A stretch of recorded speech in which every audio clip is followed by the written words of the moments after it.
السلام عليكم ورحمة الله. بسم الله والحمد لله والصلاة والسلام على رسول الله وعلى آله وصحبه ومن والاه أما بعد. Hadirin mukminin, tuan-tuan muslimin muslimat, dirahmati oleh Allah Azza wa Jalla. Kita bersyukur kepada Allah kerana pada pagi ini Allah Subhanahu wa ta'ala memberikan ruang dan peluang, usia dan masa untuk kita mendengar sambungan bacaan hadis daripada kitab Adabul Mufrad yang ditulis oleh Al-Imam Al-Bukhari rahimahullahu ta'ala. Bab yang berikutnya sambungan daripada bab pada minggu yang lepas, iaitu bab yang ke-19. Bab yang ke-19 pada muka surat 43, bab birrul walidain ba'da mautihima. Bab pada menyatakan tentang birrul walidain, berbuat baik kepada kedua orang tua. Birrul walidain, bab berbuat baik kepada kedua orang tua ba'da mautihima, selepas kematian mereka berdua. Hadis ini penulis membawakan hadis-hadis dan dalil tentang suruhan dan anjuran daripada Nabi SAW kepada anak-anak untuk meneruskan kebaktian ataupun kebajikan mereka kepada kedua orang tua yang telah meninggal dunia.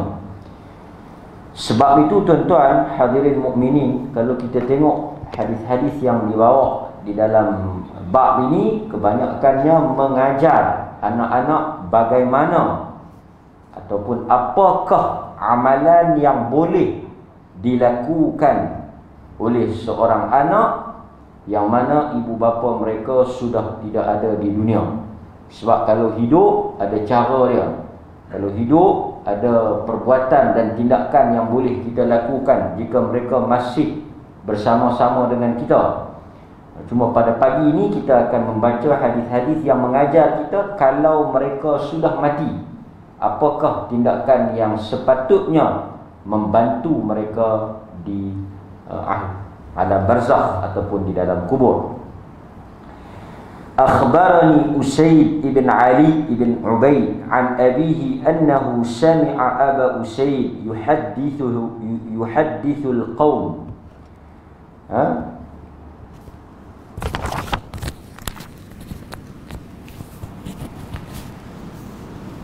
Kunna 'inda an-nabi sallallahu alaihi wasallam faqala rajulun ya Rasulullah hal baqiya min birril abawayn syai'un ba'da mautihima abarruhuma qala na'am khisalun arba' ad-du'a lahuma wal istighfaru lahuma wa infadhu ahdihima wa ikramu sadiqihima wasilatur rahim allati la rahima lak illa min qibalihima. Daripada Usaid bin Ali bin Ubaid mengkhabarkan kepadaku daripada bapaknya bahawasanya beliau mendengar Abu Usaid, beliau mendengar Abu Usaid meriwayatkan kepada kaumnya, kata beliau, ketika kami bersama dengan Nabi, siapa kami ni? Abu Usaid, Abu Usaid. Ketika kami bersama dengan Nabi sallallahu alaihi wasallam, tiba-tiba ada seorang lelaki, datang seorang lelaki, faqala rajulun, datang seorang lelaki, dia bertanya kepada Rasulullah, ya Rasulullah, apakah ataupun apakah ada amalan kebaikan yang boleh aku lakukan hal baqiya, adakah apa-apa yang boleh aku lakukan daripada kebaikan kepada orang tuaku ba'da mautihima, selepas daripada mereka mati. Datang satu orang laki-laki, dia tanya kepada Rasulullah, apakah amalan yang boleh dia lakukan, yang boleh dia buat untuk kedua orang tuanya yang telah meninggal dunia.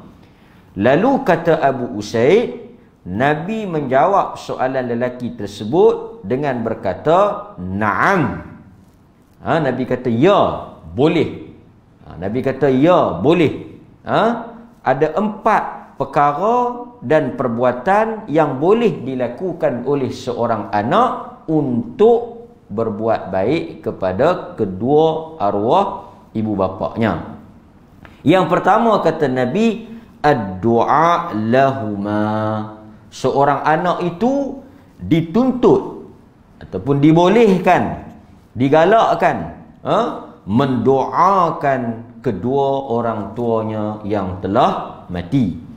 Wal istighfaru lahuma, dan kemudian beristighfar, memohon keampunan untuk kedua orang tuanya yang telah mati tadi. Wa infadhu ahdihima, menunaikan janji ataupun apa yang mereka wasiatkan, menunaikan janji yang dibuat oleh kedua orang tuanya yang masih belum lagi dilaksanakan.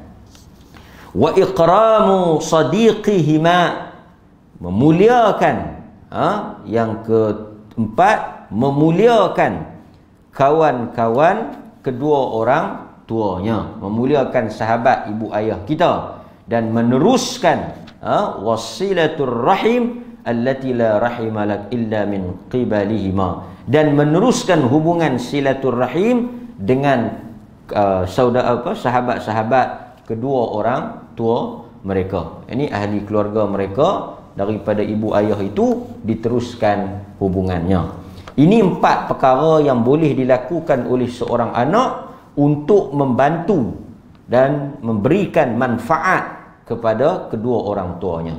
Sebab itu kita katakan, tuan-tuan hadirin mukminin, apabila meninggal sahaja seorang ibu ataupun ayah, manusia yang paling layak ataupun manusia yang sepatutnya melakukan kebaikan, meneruskan kebaikan kepada kedua orang tua tersebut adalah daripada kalangan anak-anak, daripada kalangan anak-anaknya sendiri. Peliknya pada zaman kita ataupun pada masa kita hari ini, anak-anak tersebut seakan-akan menyerahkan atau memindahkan tanggungjawab, peranan, tugas yang sepatutnya mereka lakukan itu kepada pihak lain. Yang paling utama, yang paling bermanfaat, yang paling berkesan, amalan yang dilakukan oleh si anak. Anak tu buat sendiri. Kalau mak ayah dia mati, dia yang doakan, dia yang istighfar, dia yang buat kebajikan, dia buat apa-apa amalan, si anak tu. Dan ini tidak dinafikan oleh Al-Quran dan hadis Nabi SAW. Malangnya kita tengok anak-anak ni dia rasa macam dia tidak layak atau dia tak cukup baik untuk buat kebaikan kepada ibu ayahnya, sehingga dia mengupah, dia menyerahkan urusan itu, atau dia mengharapkan orang lain, sehingga anak-anak yang diberikan ruang oleh Allah Ta'ala ni, yang paling Allah Ta'ala suka dan paling mustajab ini, tidak mengambil peluang tersebut. Nanti kita akan tengoklah.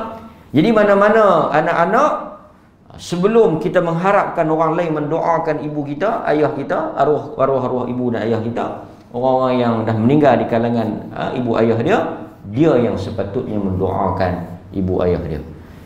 Itu apa yang diajar oleh Nabi. Yang kedua, apa yang dia buat? Istighfar. Dan kita akan tengok dalam hadis yang berikutnya. Kalau boleh kita teruskan dengan hadis ni, kerana dia ada kaitan dengan istighfar. Tuan-tuan tengok pada hadis yang ke-36. Daripada an Abi Hurairah radhiyallahu an qala turfa'u lil mayyit ba'da mautih darajatuh fayaqul ay rabb ay syai' hadhihi fayuqal waladuka istaghfara lak atau kama qala. Daripada Abu Hurairah radhiyallahu an bahwasanya Nabi sallallahu alaihi wasallam berkata,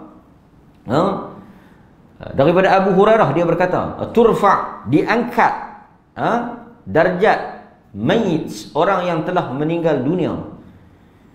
Lalu dia bertanya, yakni orang yang meninggal dunia itu bertanya, wahai Tuhanku. Orang yang meninggal dunia itu dia tanya dekat Allah, apakah amalan penyebab alasan dia diangkat darajat dan kedudukannya di dalam syurga? Lantas dijawab oleh Allah Subhanahu wa taala, fayuqal waladuka istaghfara lak, sesungguhnya anakmu telah memohon keampunan untukmu. Ini dalil yang menyokong atau dalil yang senada dengan apa yang kita baca tadi. Maksudnya, tindakan yang boleh dibuat oleh seorang anak memperbanyakkan istighfar, memohon keampunan, mendoakan keampunan, minta supaya Allah mengampunkan anak-anak dia, ibu ayah dia. Yang mana tindakan tersebut memberi kesan. Dalil ini menjadi bukti bahawa istighfar anak-anak itu memberikan kesan kepada arwah ibu ayah mereka itu. Antaranya hadis ini kata diangkat darajatnya. Maksudnya amalan si anak tadi memberikan manfaat dan sampai kepada ibu ayah dia. Nampak? Okey, itu jelas. Kemudian kita tengok juga di dalam hadis yang ke-37 kita baca. Kerana dia lebih kurang sama maknanya, nanti saya akan ulas. Okey.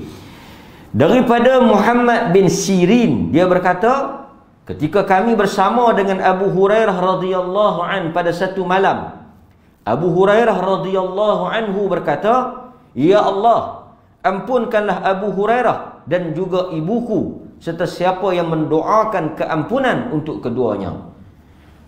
Muhammad bin Sirin berkata kepada Ghalib, maka kami pun sentiasa memohon ampun untuk kedua mereka agar kami termasuk di dalam doa Abu Hurairah. Muhammad bin Sirin ni daripada kalangan tabi'in. Dia kata dia mendengar Abu Hurairah radhiyallahu an membaca satu doa. Doa dia apa? Minggu lepas kita baca kisah ibu Abu Hurairah, yang mana dia tak masuk Islam. Dia menentang Abu Hurairah. Dengan usaha kasih sayang Abu Hurairah, dia masuk Islam dengan doa Nabi sallallahu alaihi wasallam. Abu Hurairah radhiyallahu an dia doa apa? Ini kita boleh ikut. Dia kata, ya Allah, Engkau ampunkanlah dosa Abu Hurairah dan dosa ibu Abu Hurairah dan dosa-dosa mereka yang mendoakan Abu Hurairah dan ibunya. Tuan-tuan, di antara pengajaran hadis ini, bila kita nak berdoa, kita mulakan dengan diri kita. Sebab itu kalau tuan-tuan tengok di dalam doa-doa yang diajar oleh Al-Quran, Allah memulakan doa untuk diri kita. Rabbighfirli wali walidayya warhamhuma. Ya Allah, ampunkan dosaku kemudian dosa orang lain. Dosa kedua orang tuaku. Rahmatilah, kasihanilah mereka, berdoa. Jadi daripada bentuk susunan Quran tadi ni, kalau kita nak doa, kita start dengan diri kita. Ya Allah, ampunilah aku, kemudian kaum muslimin, ibu ayahku dan sebagainya. Jadi Muhammad bin Sirin ni dia kata, bila dia dengar doa tu, dia pun doa, ya Allah, ampunkan Abu Hurairah, ampunkan ibu Abu Hurairah, kerana dia nak ambil doa Abu Hurairah, kan? Abu Hurairah kata, siapa yang doa dekat aku, siapa yang doa dekat mak aku pun doa untuk dia supaya Allah ampunkan. Tapi poin yang kita nak ambil apa? Abu Hurairah sangat suka ataupun sangat banyak mendoakan keampunan untuk ibu dia.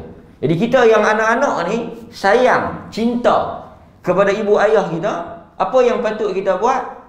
Sesuai dengan petunjuk Nabawi, sesuai dengan petunjuk Nabi, maka kita mendoakan keampunan.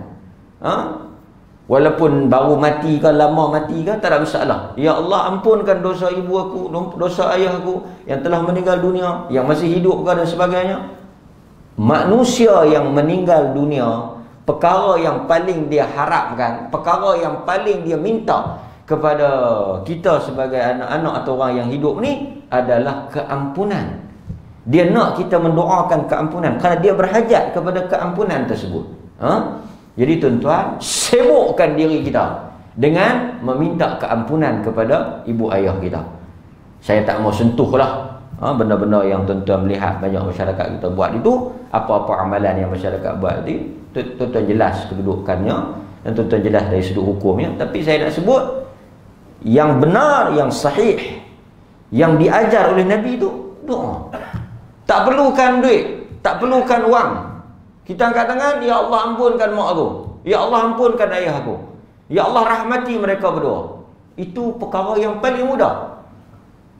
Bila kita nak lakukan sebanyak mungkin. Bila kita teringat enggak, walaupun sehinggakan di kalangan para ulama menyebut, walaupun jauh ataupun kubur mereka itu terletak di luar daripada rumah ataupun kawasan kita. Maksudnya mungkin meninggal di mana-mana, kita doa. Kerana doa ni dia tak semestinya dekat dengan kubur. Dia tak semestinya kita nak doa kat mak kita, kita kena pergi ke kubur. Kita kena pergi doa tepi kubur tu baru sampai. Tak perlu. Nanti kita akan tengok uraian. Saya baca dulu hadis-hadis ni. Okey. Kemudian hadis berikutnya yang selalu kita baca, ada 1-2 hadis lagi daripada An Abi Hurairah juga, daripada Rasulullah sallallahu alaihi wasallam, hadis yang masyhur. Apabila matinya anak Adam, terputuslah amalannya. Tuan-tuan kena ingat, word yang Nabi guna tu, perkataan yang Nabi guna tu, terputus amalannya. Amalan siapa? Yang mati itulah. Dah mati nak beramal macam mana? Sekarang tuan-tuan boleh main sembahyang subuh, dapat pahala. Tuan-tuan main sembahyang subuh, dapat pahala subuh. Duduk dengar majlis ilmu, dapat pahala. Siapa yang dapat? Tuan-tuan lah dapat. Pasal apa tuan-tuan dapat? Pasal tuan-tuan yang buat. Esok lusa, entahkan bila, tuan-tuan mati. Boleh tak main sembahyang subuh? Dah mati nak main macam mana? Tempat kosong. Tak boleh main, tak boleh buat lah. Tak boleh baca Quran, tak boleh mengaji, tak boleh sedekah apa semua. Dah mati. Duk sengap dalam kubur. Jadi bila kita tak boleh buat, dapat tak? Tak dapat lah. Macam mana nak dapat pahala sembahyang subuh? Kita dah mati, dah tak sembahyang lah. Itu maksud terputus. Sebab dia tak boleh buat. Justru masa hidup ni kita pulun buat. Lepas mati kita tak boleh buat lah. Walaupun kita teringin nak buat.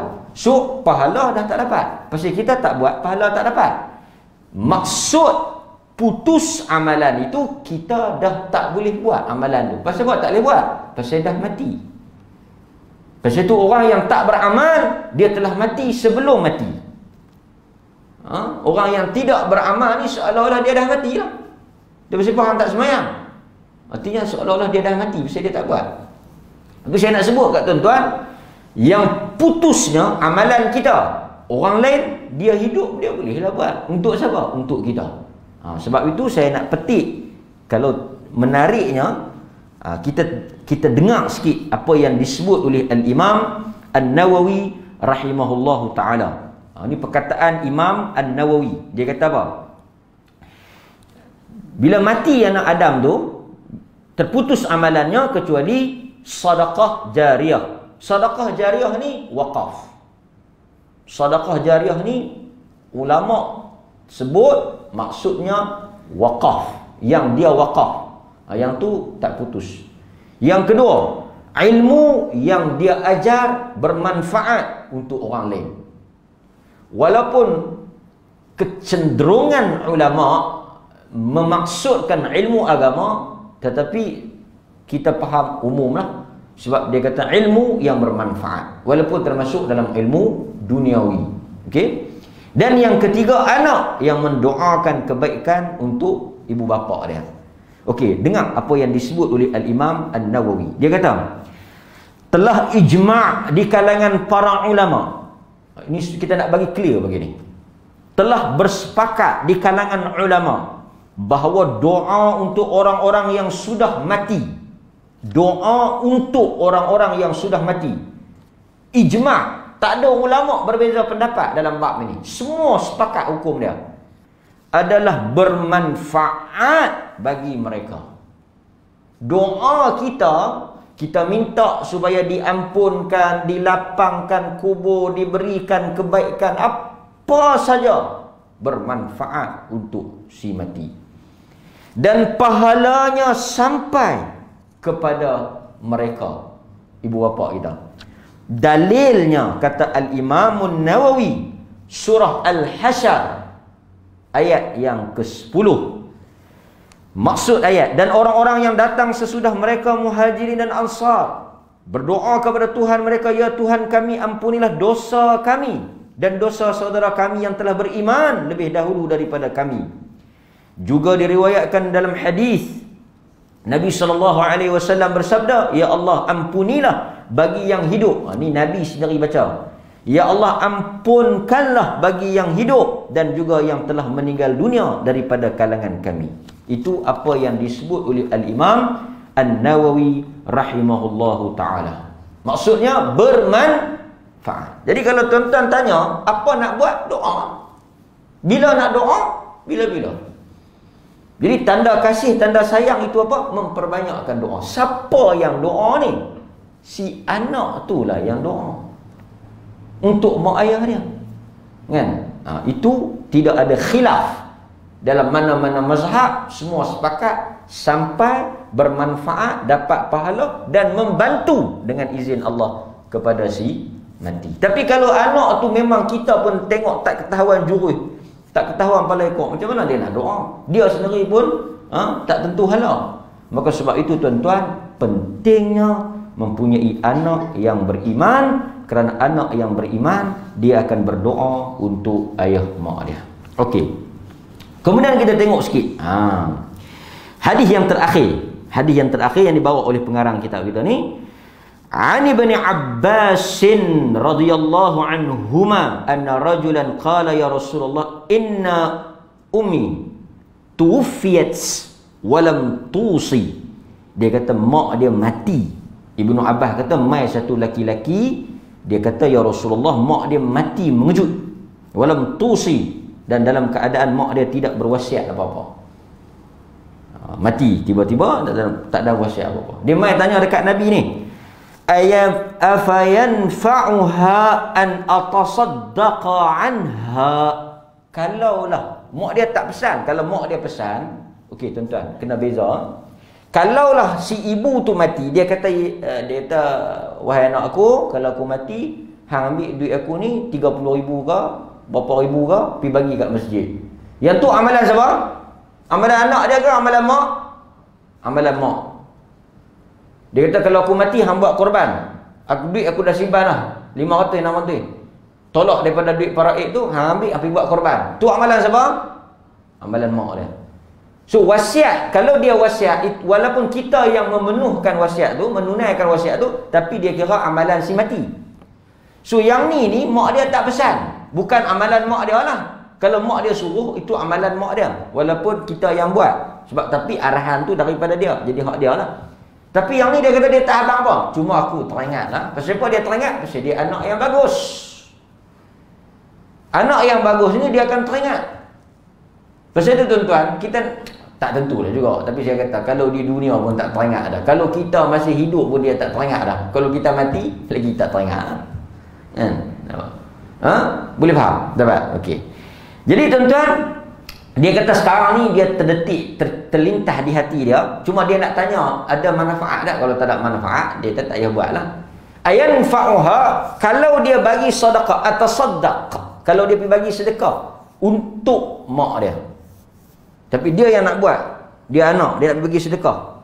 Sebab itu tuan-tuan, di atas hadis inilah kesemua amalan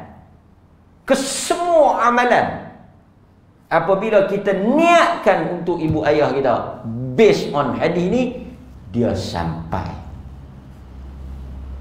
So kita tak payah berbalah dalam isu ni. Kalau dia nak buat untuk mak dia, buatlah. Kan? Tak ada masalah kan? Dia nak buat apa? Dia nak buat apa saja pun untuk mak dia, dia dapat lah. Kan? Mak dia dapat. Pasal Nabi kata na'am, bermanfaat. Bermanfaat. Hadis Bukhari. So tuan-tuan, saya nak sambung sikit ada masa sikit ni kita sambung. Kita akan habis ke 7 insya-Allah. 7 minit dah. Okey, pertama saya nak sebut beberapa amalan yang memang bermanfaat. Saya sebut secara pintas lalulah, saya tak payah ulas panjang-panjang dan tak payah nak syarah kerana benda ni tuan-tuan dah dapat gambaran. Cuma saya nak baca dalil saja. Saya nak baca dalil supaya tuan-tuan jelas amalan yang tuan-tuan buat itu apa sandaran dia. Dan apabila tuan-tuan nak buat, full confident based on hujah. Ada hujah tuan-tuan buat, tuan-tuan confident. Bukan dengar hearsay orang kata ke apa-apa, tak mau. Kita buat di atas ilmu, ala basirah. So pertama apa dia? Tuan-tuan boleh berpuasa untuk si mati, ganti qada apa yang tidak ditunaikan. Okey, apa yang tidak ditunaikan tuan-tuan pakat buat. Kita nak kempen orang buat benda yang ada dalil, benda yang disuruh, benda yang tak ada sandaran, yang tu terpulang pada masing-masing lah, kan? Besar lah, boleh fikir masing-masing. Okey. Yang pertama, hadis yang diriwayatkan oleh Al-Imam Al-Bukhari dan Muslim daripada Aisyah radhiyallahu anha, man mata wa alaihi siyam sama anhu waliyuh, atau kama qala, sesiapa yang mati padanya terdapat puasa yang belum ditunaikan, yang ini merujuk kepada puasa wajib, sama ada puasa Ramadan atau puasa nazar. Dia pi nazar, dia tak dan buat. Dia ada puasa ganti, tak dan tunai, tak dan qada, atau dia ada puasa apa yang wajib lah, ini dia tak boleh. Maka kata Nabi, sama anhu waliyuh, maka berpuasalah untuknya, bagi pihaknya apa dia? Walinya, warisnya, anak-anaknya lah. Kata Al-Imam An-Nawawi rahimahullah, dia kata bagi orang yang berbuka puasa kerana uzur dan berpanjang uzur itu atau sakitnya sehingga mati, maka tidak ada puasa ke atasnya. Mak kita tu sakit sampai ke mati, dia tak lega. Maka kata Imam Nawawi, tak adalah kewajipan untuk dia berpuasa. Macam mana dia nak ganti? Pasal dia dah sakit dan akhirnya dia mati, kan? Okey. Dan tidak perlu membayar fidyah baginya, dan tidak pula orang lain berpuasa bagi pihaknya, sebab dia memang tak ada ruang untuk ganti, maka tak ada kewajipan kat atas dia. Yang tu jelas. Okey, nampak? Tetapi dia kata puasa tersebut boleh digantikan oleh wali si mati dan kalangan ahli keluarga yang terdekat. Ini bagi kes yang mana si ibu tu sakit, kemudian dia sembuh, dia ada ruang untuk ganti tapi dia tak ganti. Dia ada ruang untuk ganti tapi dia tak ganti, maka dia boleh dilunaskan hutang ganti tadi ni oleh anak-anak dia. So tuan-tuan, apa boleh buat? Cek tengok, ada tak hutang puasa yang tak ditunaikan oleh ibu ayah kita, masa dia sakit ke, masa dia uzur ke, masa dia apa ke, muda ke apa ke, yang dia cerita kat kita ke, yang kita tahu masa dia duduk dengan kita ke, puasa lah. Bahkan sebahagian ulama kata kita boleh puasa, orang lain pun boleh puasa, bahkan kita boleh upah. Dia tahan ada kerja apa tak? Covid ni tak ada kerja apa lah, tak boleh pergi mana, PKP, hang puasa lah 10 hari untuk mak aku, sehari RM50. Dia kata boleh, tak ada masalah, kita bayar kat dia. Itu disebut oleh para ulama, kan? Sebahagian para ulama menyebut, dan boleh juga mengupah orang lain untuk berpuasa bagi pihak si mati. Nampak? Jadi ini satu bisnes yang menguntungkan. Boleh puasa. Atasnya si anak lah, kan? Ini pandangan yang disebut oleh para ulama. Okey. Dan dia kata di sini juga, selain daripada puasa, kan? Puasa. Apa lagi yang boleh kita buat untuk si mati? Haji. Kita boleh buat haji untuk si mati. Tadi puasa, yang kedua haji. Dalilnya daripada Ibnu Abbas radhiyallahu anhuma. Ini dalil upah haji, badal haji. Anna Nabiy sallallahu alaihi wasallam sami'a rajulan yaqul labbaika an Shubrumah. Qal man Shubrumah? Qal akhi li, akhun li, atau qaribun li. Qala hajjajta an nafsik? Qala la. Qal hujja an nafsika thumma hujja an syubrumah. Satu peristiwa Nabi mendengar seorang lelaki dia kata labbaika an syubrumah. Aku menyahut panggilanmu bagi pihak syubrumah. Ni dia kata, ya Allah, aku melabbaik Allah, aku menyahut panggilanmu ya Allah untuk syubrumah. Nabi kata, man syubrumah? Siapa dia syubrumah tu? Yang sebut nama dia tu siapa dia? Akhun li, saudara aku, ataupun qaribun li, adik-beradik aku lah, tapi dia mati dah. Okey, Nabi tanya dia, hajjajta an nafsi? Hang ni dah buat haji ke belum untuk diri hang? Dia kata, la. Dia tak buat lagi. Nabi kata, hujja an nafsika.